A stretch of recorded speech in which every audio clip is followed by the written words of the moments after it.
A Snow Garden and Other Stories by Rachel Joyce.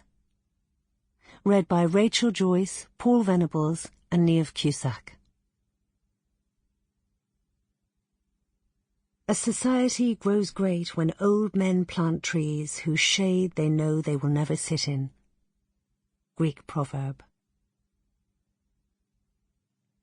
Forward. There is a joke I like about an actress playing the nurse in Romeo and Juliet. Someone asks her what the play is about. Now, the nurse is a nice part for an older woman. She gets a few laughs, she's seen a thing or two, and she voices the things the audience longs to hear, so we like her. But let's face it, she only has a few scenes, and she's not Juliet. She probably gets one costume, and the chances are it's a tabard, along with some sort of uncomfortable and slightly insane-looking headdress, a thing with horns and a veil. Anyway, the actress thinks very carefully about how best to summarise the plot of Romeo and Juliet, and then she says, well, it's all about this nurse. We are at the centre of our own stories, and sometimes it is hard to believe that we are not at the centre of other people's. But I love the fact that you can brush past a person with your own story, your own life, so big in your mind, and at the same time be a simple passer-by in someone else's, a walk-on part. Like most things, this book did not end up as the thing it began as. It was meant to be 3 stories. It's 7. They were not meant to be linked. They are. It was meant to be a comparatively small, quick project. It wasn't. When I write, whether it's fiction or plays, and even when I adapt other people's novels for radio, I make lots of cuts. Words go, descriptions go, passages, chapters, and sometimes, yes, entire characters. As much as I may like those words or descriptions or characters, if they are holding up the story and getting in its way, they end up being deleted. And this is why I have the idea of my caravan, where I write, being stuffed with people I have cut from my writing.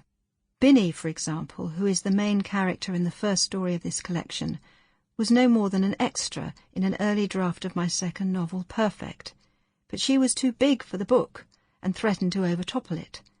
Very reluctantly I cut her.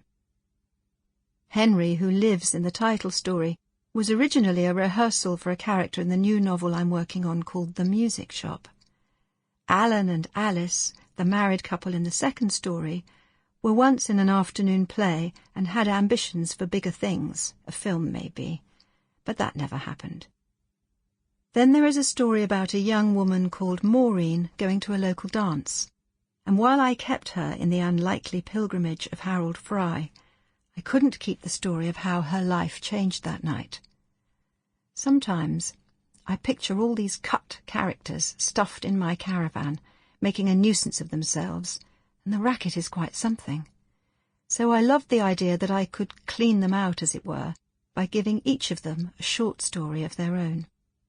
I still have a batch of curates that I had to delete when I was dramatising Charlotte Bronte's Shirley for BBC Radio 4. They spend entire days in my caravan, gossiping and drinking tea, and I have no idea what I'm going to do with them. If you would like to adopt them, they are available.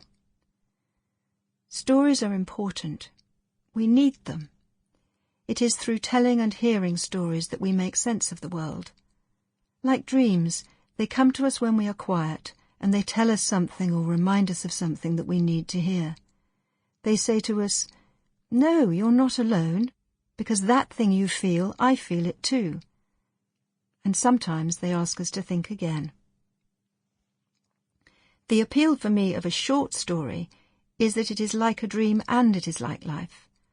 A curtain sweeps open briefly, and at a key point in someone's history you are allowed to sit so close you can see the creases, the dimples and the freckles of their skin, and then, whoosh, curtain closes and they have gone.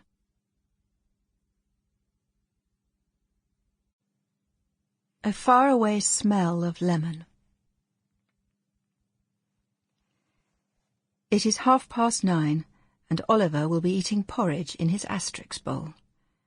At the age of 33 he has no regular habits but these, the porridge and the bowl, and he is faithful to both.